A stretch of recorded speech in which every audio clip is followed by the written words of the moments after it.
process kung pagmamasdan nyo. Napakasimple ng mga bulaklak. Napaka-press. Yan, patitingkat ang kulay. Wow, ganda. At saka meron akong tanim dito na sunflower. Lumaki na siya.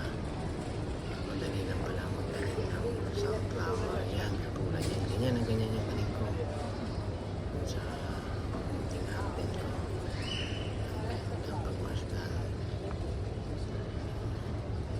Sana nagustuhan nyo itong video na to. At huwag nyo kalimutan i-click ang subscribe at notification bell para lagi kayong update sa aking mga video. Maraming salamat sa inyo.